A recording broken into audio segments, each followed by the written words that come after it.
이 방송을 통해서 수도 없이 얘기를 해왔습니다. 수년 동안. 분명히 경기가 크게 흔들릴 거라고 말이죠. 그런데 그 경기가 지금부터 1년 안에 늦어도 내년 말 안쪽으로, 빠르면 올해 말 큰 경기의 어떤 흐름이 꺾이고 어려워지는 시기가 올 것이다. 항상 우리가 주식시장을 보면, 우리는 주식의 전문가는 아닙니다만은 통상적으로 보면 우리는 주식시장의 흐름이 아파트 시장이라든가 이런 실물 시장보다 좀 한 6개월 정도 선행한다, 뭐 이런 이야기들을 많이 합니다. 그것을 뭐 정확하게 그렇다라고 얘기보다는 일반적으로 그런 데이터가 많이 있어요.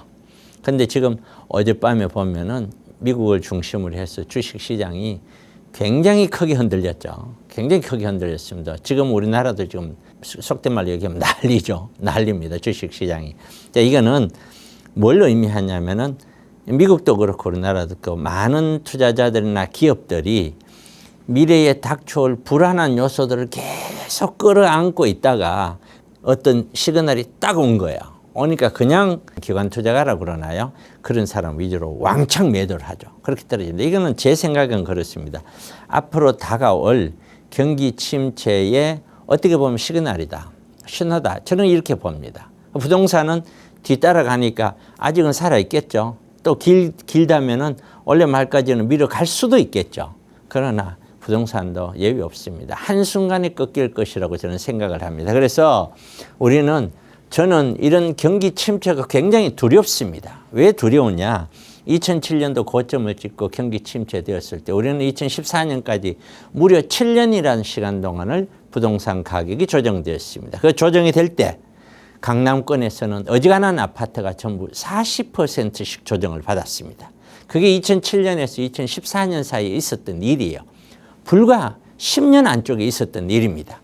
자, 그러한 어떤 시대에 살아봤기 때문에, 경험을 해봤기 때문에 어떤 경기 침체에 대한 두려움은 더 큰 것이고, 또 경기 침체라는 것은 침체인 상태에서 침체가 되지는 않습니다. 항상 과열이 된 다음에 침체가 오죠.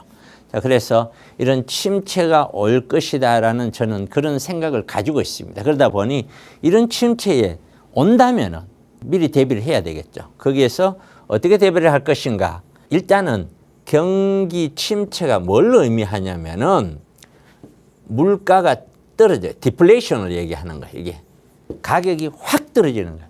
확 떨어지면서 경기 침체로 가면은 그 다음에 금리가 선제적으로 아니면 후행적으로 금리가 내려오는 거예요. 경기 침체 조짐이 보여도 내려올 것이죠. 그러니까 금리를 내린다는 거는 침체가 될 것 같아서 내리는 거예요. 그 생각을 꼭 하셔야 됩니다. 이러한 어떤 흐름을 갖고 있는데 이런 것에 대해서 우리는 투자를 하기 위해서는 첫 번째가 안전한 투자, 절대 무리한 투자. 레버리지를 이용한 투자가 우리가 자본주의 투자의 기본 정설처럼 되어 있지만, 그러나 이 레버리지 투자가 침체기에는 완전히 이거 사람 잡습니다. 굉장히 안 됩니다, 이거는요. 그러나 두 번째는 가격이 오른다고 하더라도 지금 서울 같은 경우는 너무나 높기 때문에 이 상태에서 올라가면 올라간 상태에서는 사줄 사람이 없다. 누가 사주겠어요? 그래서 차익 실현이 어렵다. 그렇기 때문에 오른 가격의 매도가 굉장히 어려울 것이다. 이런 생각을 가지고 있습니다. 어쨌든 이러한 주제를 가지고 세미나를 하니까요. 오늘 방송 보시는 분들 많이 참여하셔서, 지난주도 여러분 오셨는데 여러분들이 과연 어떤 생각으로 가야 될지 한번 생각을 정리해 보시는 그런 시간을 가졌으면 좋겠습니다. 지난주에 여기 했던 거예요. 금리가 내리면 아파트 가격이 진짜 올라갈까? 제가 뭐라고 설명드렸냐면은 파란색이 미국 금리인데 미국 금리를 보면은 하루아침에 올랐다가 하루아침에 떨어져요. 지금 2000년대 들어와서 지금 23년간, 20여 년간 3번 그런 경험을 하고 있고, 네 번째 지금 우리는 경험 중에 있는 겁니다. 이 역시 저는 하루아침에 떨어질 거라고 봐요. 하루아침에. 이게 뭐 오래 걸리질 않아요. 이게 2026년, 27년, 28년 이렇게 안 갈 거라고 봐요. 저는 빠르면 내년 안에 그냥 폭락할 거라고 저는 생각을 합니다. 이 이야기는 뭐냐면은 계속 그래 왔고요. 미국 경제는 침체에 들었을 때는 급속하게 식어버리는 거죠. 그러니까 금리는 급속하게 내릴 수밖에 없는 거예요. 그런데 미국 금리가 내리면은 우리도 금리 내리겠죠. 금리가 내리면 그럼 가격이 올라갈까? 그렇지 않아요. 금리가 내릴 때 우리 부동산 시장이 이렇게 저점 부근에서 금리를 내린다. 그러면 부동산 시장은 계속 올라가요. 금리 때문에 올라가는 게 아니고요.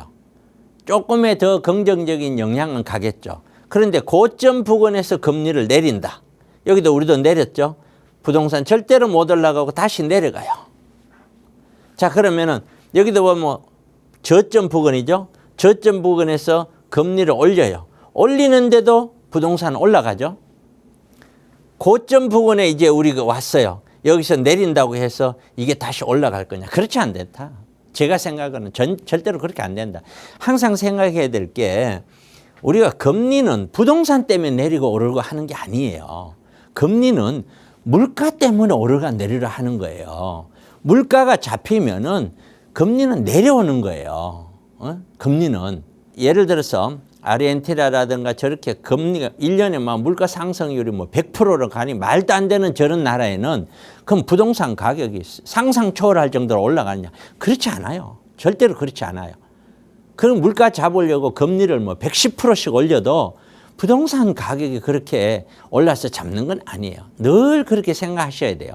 그래서 금리를 보면은 제 생각이 뭐냐면은 금리를 내리거나 올릴 때 그 당시에 부동산 가격이 저점이냐 고점이냐 어느 정도 수준이냐에 따라서 좀 더 영향이 가고 영향이 별로 없고 이렇게 해석을 해야지 금리 내리면 무조건 가격이 올라가. 금리 올리면 가격 내려가. 그거는 말이 안 되는 얘기예요. 여러분들 그렇게 꼭 기억을 해 주셨으면 좋겠다. 이게 지난주에 했던 얘기거든요. 그래 내리면 아파트 올라갈까? 그렇지 않다. 내리더라도 올라갈 때가 있고 안 올라갈 때가 있다. 그 다음에 두 번째는 여기 보시면은 오늘 갖고 온 내용이라는 게 요즘 이런 물건이 난리잖아요. 뭐 거래량이 늘었고 어쩌고 저쩌고 하면서 한번 보자고요. 지금 현재 우리는 여기 있어요. 막대를 한번 그어볼까요? 이렇게 제가 그어보겠습니다. 보면은 지금 현재 우리 거래량이 요거예요. 요거. 이거. 그럼 보면은 이게 언제죠? 06년도부터 6년도부터 무려 약 한 20여 년 가까이 18년 됐죠. 20여 년 가까이 거래를 해오면서 거래량이 밑에 막대 그래프로 되어 있는데 보시면은 2022년도, 21년도 고점 찍고 22년도에 엄청나게 바닥을 찍죠. 바로 이때가 영끌들이 안 샀었을 때. 영끌들이 안 사면 위에 반사적으로 연쇄 작용을 하지 않아요. 이게.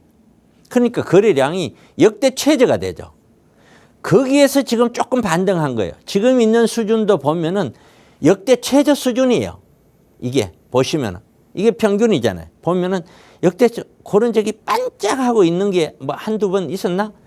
역대 최저 수준이에요. 그러니까 지금 현재 이런 거래량을 보면서 거래량이 너무 많이 늘어나게 가격이 폭등한다. 이런 식의 과장된 표현은 옳지 않다. 거래량이 분명히 22년도에 비해서는 늘어났어요. 왜? 최악이 역대 최저였으니까요. 22년도에. 그러나 지금 거래량을 가지고 이것이 장기적으로 올라간다. 이렇게 설명하는 것은 그것 또한 그렇게 좋은 어떤 대답이 아니지 않느냐. 저는 그렇게 보고 있고 또 두 번째는 한번 보시는 바와 같이 우리가 2014년이 바닥이었잖아요. 그 바닥 권역부터 시작해서 21년도까지 엄청나게 많은 사람들이 이렇게 물건을 구입했어요. 이 구입한 사람들 중에 그 뒤후에 22년, 23년, 24년 손바뀜한 물량은 요거밖에 안 돼요. 그럼 이 물량들이 앞으로 전부 다는 아닐지 몰라도 대기하고 있다는 거예요.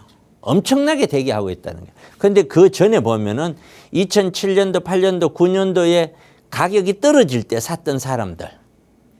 이 사람들보다 떨어지는 거 반등할 때 더 많이 샀죠. 그럼 이 사람들은 여기서 어느 정도 소진이 됐다고 가정을 하더라도 이렇게 많이 샀는 사람들이 요거밖에 아직까지 소진이 안 됐어요. 손바뀜이. 그럼 얼마나 많은 물량들이 앞으로 대기하고 있다는 거예요. 가격이 올라가면 또 나와요. 물량들은 더 나와요. 계속 올라가면 올라갈수록 물량이 더 많이 나올 거예요. 이런 현상이 지금 있기 때문에 거래량을 우리 현재 서울의 거래량을 보고 아파트 가격이 엄청나게 거래량 터졌습니다. 앞으로 엄청나게 올라갑니다. 이거는 말이 맞지 않아요. 과거를 다 무시해버리고 2022년 기준부터 나오려 보면은 22년보다는 엄청나게 늘었죠. 근데 그렇게 보면 안 되잖아요. 우리가 전체를 놓고 봐야 되잖아요. 그렇기 때문에 역시 거래량 하나를 갖다 놓고 엄청나게 거래량이 늘었다 올라간다 이런 매수 커맨을 한다면은 그거는 조금 깊이 있게 다시 그 속을 들여다 봐야 된다. 이렇게 말씀을 드릴 수가 있을 것 같습니다. 자, 한 주간에 있었던 뉴스를 한번 보죠. 지금 보면은 계속해서 미국은요. 미국은 경제 활동이 거의 정체 상태로 가고 감소 지역이 늘어난다. 이게 불과 며칠 전에 신문에 났죠.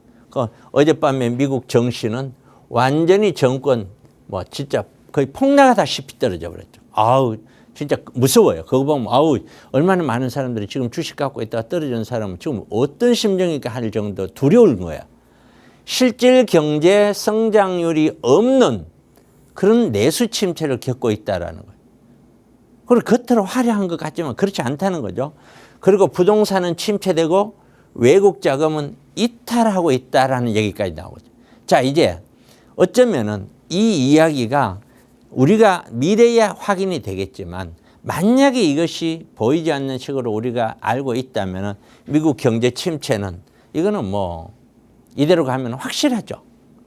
경제가 침체가 되면은 부동산을 떠나서 경제가 침체가 되면은 경기가 꺾이면은 금리는 무조건 내려와요. 부동산은 돈이 있어도 사질 않아요. 투자를 하질 않습니다. 같이 꺾일 수밖에 없는 거예요. 이거는. 그렇게 되는 것이다. 중국을 봤더니 야 중국은 정말 큰일입니다. 저성장 쇼크고 그래서 기준금리를 또 내렸대요. 미국은 지금 아직 버티고 있는데 또 내렸대요. 얼마나 끝없는 내수 침체예요. 끝없는 내수 침체. 부동산 침체. 주택 가격이 무려 마이너스 4.5% 떨어졌고 소비 생산 투자가 전방위적으로 다 부족하대요. 무섭죠. 한국을 봤더니 생산자 물가 상승률이 마이너스 0.1. 소비자 물가 지수가 2.7%에서 2.3 물가가 조금 잡혀요. 그래서 금리 인하는 미국보다 좀 더 먼저 해야 되나 말아야 되나 이러고 있는 거죠. 그게. 그다음에 한국의 인구 이동을 봤더니 역대 최저래요. 역대 최저인 이유가 봤더니 서울 같은 경우는 오히려 마이너스 5,558명이 서울을 빠져나갔다는 거예요. 왜? 서울이 비싸다는 거예요. 집값이 비싸니까요. 빠져나가고 있다. 그리고 고령화가 되면은 어지간하면은 잘 안 움직이려고 하죠. 그다음에 주택 가격도 영향이 있을 것이다. 서울, 부산, 대전 같은 큰 어떤 큰 도시들이 인구가 외곽으로 간다. 왜? 그 안에가 비싸기 때문이죠. 그래서 향후 부동산 시장에 대해서는 어떻게 전망하느냐? 제가 늘 그랬죠. 내년이 정말 두렵다. 내년이 정말 두렵다. 이게. 그리고 경기 침체에 우리는 대비해야 된다. 경기는 반드시 늘 좋지가 않아요. 늘 활황을 하고 돈 풀어서 올라갔지만 반드시 꺾여요. 지금까지 그래 왔고요. 그리고 그 시기가 거의 왔지 않느냐라고 저는 보고 있고 그래서 안정적인 투자를 해야 되고 국가가 노후는 절대 책임 못 진다. 그래서 안정적인 수입이 정말 시급한데 안정적인 수입보다 전부 다 재개발 재건축가 돈 벌려고만 하고 있으니 걱정이죠. 한꺼번에 무너져 내릴 때는 이거는 어떤 대책이 없는 거예요. 과거도 그랬었어요. 2006년, 7년 가격 올라가니까 전부 다 거기에 막 난리가 났었죠. 근데 그 사람들 다 무너졌잖아요. 나중에. 그렇기 때문에 이런 어떤 현상들이 아까 조금 전에 설명했던 이런 금리라든가 또는 이런 거래량을 보면서 지금 현재 세계 상황이 이렇게 간다. 좋은 데가 한 군데도 없잖아요. 이게. 그러면 어느 한순간에 폭락을 하죠. 폭락. 그렇게 된다고 하면은 우리는 지금 뭘 해야 되냐. 반드시 경기 침체를 미리 대비를 해야 된다. 침체되고 나면 어떡할 거예요? 그 다음에는. 답이 없잖아요. 되기 전에 준비를 해야죠. 그래서 준비를 해서 오셔서 어떻게 해야 되나? 나는 어떻게 해야 되나? 한 번만 되새겨 보세요. 우리가 2013년, 14년, 15년을 어떻게 견뎠는지. 이번에 제가 판단했을 때 경기 침체가 오면은 금융위기 때 겪었던 경기 침체보다 훨씬 더 강할 거라고 봐요. 왜냐하면은 코로나 때문에 돈이 훨씬 더 많이 풀려서 훨씬 더 많은 버블이 갔거든요. 그렇기 때문에 무너지는 것도 훨씬 더 강하게 무너질 수 있다고 보는 거죠. 그러니까 꼭 긴장들 해 주시고 이런 세미나에 오셔서 같이 상의도 하시고 좋은 어떤 투자도 어떻게 해야 될 것인지 그렇게 꼭 좋은 시간들 가져주시기 바라겠고 많이 접수를 해 주시기 바랍니다.